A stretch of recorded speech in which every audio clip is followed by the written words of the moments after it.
17-year-old Alissa Turney and her 12-year-old half-sister Sarah fight like normal sisters. They argue, pull each other's hair, and Sarah admits she may or may not tattle too much on her older sister. Of course, as siblings go, this doesn't mean that the two don't also get along. According to Sarah, Alyssa's like a mom to her, since their mom died a few years ago from cancer. But as it happens with most teens, Alyssa's now too cool for her younger sister Sarah. Alyssa's gaining more independence. She wants to hang out more with her friends and her steady boyfriend. She works a job at the local Jack in the Box. She sometimes goes to parties and drinks a few beers or experiments with marijuana. Now, I don't know if it was the same at the Turney house as it was at my house, but I too am a younger sister. I wanted to hang out with the cool teenagers and do all of the things that they were allowed or not really allowed to do. I imagine myself being an annoying to my older brother, who found my pursuit to tag along relentless. Sometimes the constant pursuit and relentlessness can cause rolled eyes and irritation. For Sarah Turney, however, this relentlessness leads to solving the case of her missing sister. Hi, I'm your host, Missy, and I'm about to take you on a wild ride. Stories with plot twists, shocking endings, and unbelievable truths. Trust me when I tell you that this story is nuts.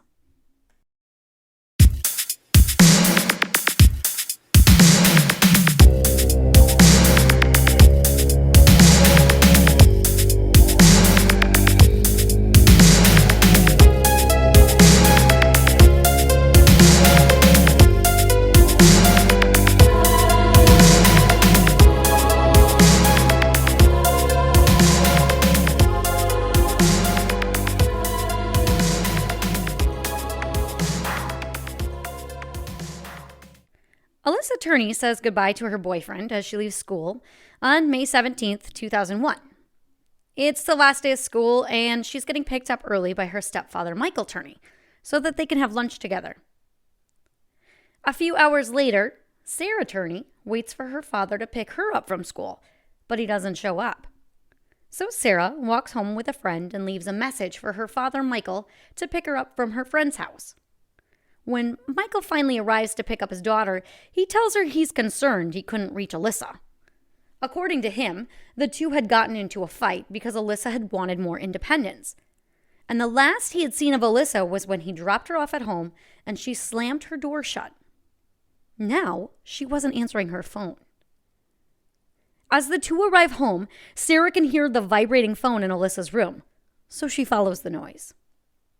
Alyssa's room, which is normally tidy, is now littered with the contents of her backpack on the floor. On top of the dresser, Sarah finds Alyssa's phone, and under it, a note that reads, "Dad and Sarah, when you dropped me off at school today, I decided I really am going to California. Sarah, you said you wanted me gone. Now you have it. Dad, I took $300 from you. That's why I saved my money." Although it wasn't expected, the note definitely doesn't surprise Sarah. The two girls have an aunt that live in California, and they had spoken about visiting her before. Maybe that was where Alissa had gone. Though Michael Turney calls the Arizona Police Department to report his daughter as missing, Alissa Turney is assumed to be a runaway. A week after Alissa is gone, Michael Turney claims to receive a phone call from somewhere in California.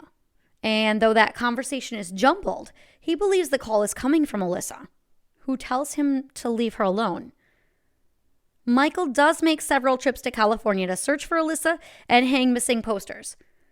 But no one claims to have seen or heard from the 17-year-old. Despite the note and the phone call, there are a few things about Alyssa's disappearance that don't make sense. When Alissa Turney goes missing, she leaves her makeup, her phone, and her money at home. She also has $1,800 left in her savings account that goes untouched. Friends and family also think it's odd that Alissa, a person who's like a mother to her younger sister Sarah, and who is a very caring friend, doesn't reach out to anyone.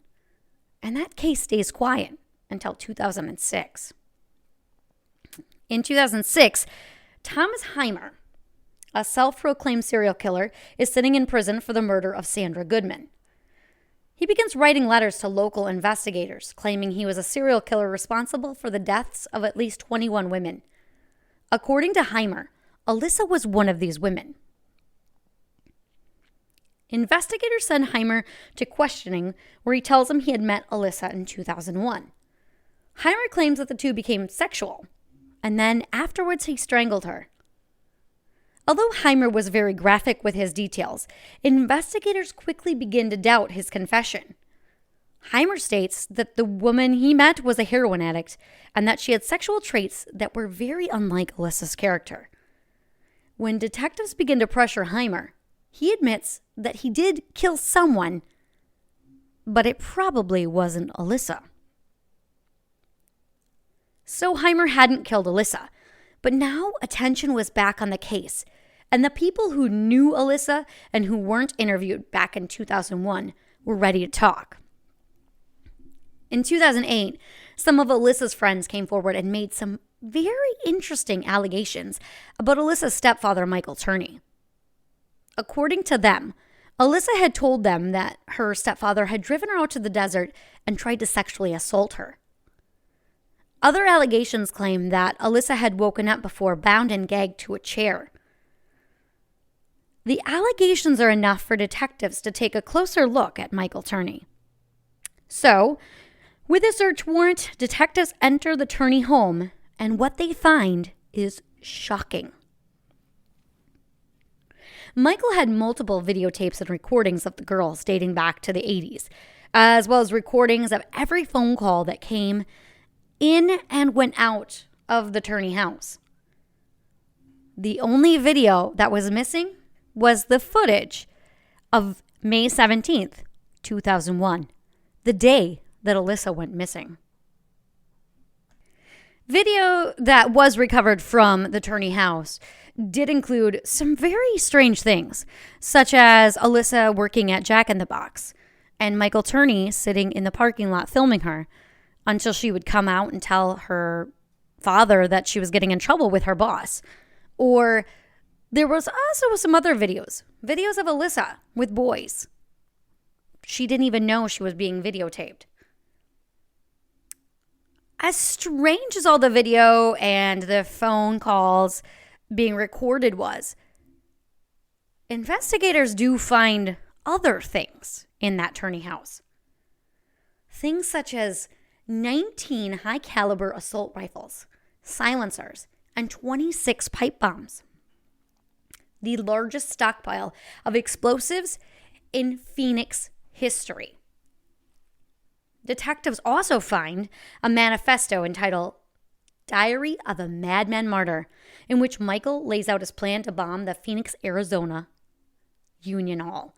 It's a place where he had previously been an electrician. Michael states in the manifesto that the Union killed his daughter and buried her in the desert, and that he needed to get revenge on them. Michael Turney pled guilty to possessing 26 unregistered pipe bombs and was sent to prison in 2010. And although he was sent to 10 years, he was released in 2017. Now, up until this point, Sarah had believed her father. She believed her father 100%. But once Sarah found out how Michael had treated her sister Alissa, she decided to shut down the website defending him and started questioning him instead. Police told Sarah that when Michael was released from prison for his current charges, that they would then arrest him for the murder of her sister. This did not happen, however, and Sarah was told she would need to get media exposure to bring more attention to her case. Sarah knew she needed to speak to anyone who would listen, and so Sarah began a blog called Justice for Alissa. She often guest starred on podcasts, and eventually she started one of her own called Voices for Justice. Interestingly, though, it was Sarah's posts on the TikTok app that got her the most attention. In just 1 month, Sarah had over 1 million views, which is more attention than the case had gotten in 10 years. Now, if you're not familiar with TikTok, which I think most people at this point are familiar with the TikTok app, but it is an app where people upload videos, usually short videos. People can do challenges, they do dancing, they do educational type things if they wanted to. But what Sarah used this for is she took footage from her younger days with her father and her sister. She would also put videos that were found in the Turney house up on the TikTok app. She would also use any information that she found relating to her father and to the case. She was trying to bring more attention to the case of her sister, but she was also having some very interesting speculations about the guilt of her father. Some of these things I'm going to actually just tell you what she did here. In the TikTok app, Sarah says that when police had raided the home, they found contracts in the home that Michael Turney had made Alissa sign, stating that she hadn't been abused. And Michael even called the police several times before Alissa went missing, stating that she was going to call and lie about him. Some other things she mentions in her app, or on her page, I should say, on her post, is that receipts indicated that Michael had bought 50 pounds of lime and 60 pounds of concrete shortly before Alyssa's disappearance. Another post is a recorded conversation with Michael. And I'm going to actually just read it to you. Michael says, "Be there at the deathbed, Sarah, and you'll get all the answers you're looking for." To which Sarah says, "Why don't you give them to me now?" And Michael says, "Because you got them now." Sarah decides to take this recording to the police, but they say that since Michael hadn't confessed anything to them directly, there was nothing they could do. All of this exposure, though, that Sarah's getting on her TikTok app actually pushes the police department a little bit more, and her effort finally pays off. In August 2020, a Maricopa County grand jury charged Michael Turney with one count of second-degree murder in the case of Alissa Turney. Although Alissa Turney's body has never been found, there were coordinates that were found in that manifesto that I mentioned earlier, Michael's manifesto. And those coordinates did match up with some bones that were found in the desert back in 2003. However, the bones being a match to anyone were later found to be inconclusive. Sarah is hoping that finally justice can be brought to her sister, and she's continuing to do really good work using her voice on her podcast, Voices for Justice, to help others who are in the same boat as she was, helping them solve their unsolved cases.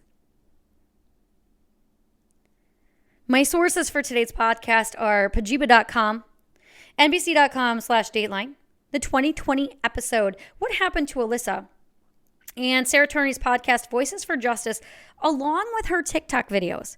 And if you get a chance, I highly suggest checking out her podcast and also checking out those TikTok videos, because those were really interesting and kind of damning in the case of Michael Turney. So if you're interested, check those out. Also, if you liked what you heard today, please subscribe, follow my podcast, follow my channel. Give me suggestions too. If you have a story, if you want to hear a story, if you are interested a little bit more in a story that you know somewhat about, just let me know. Drop a comment. And I will hope to catch you back here next time on This Story is Nuts. This episode of This Story is Nuts was written and produced by Missy Reese. Theme music composed by Logan Reese off of GroovePad.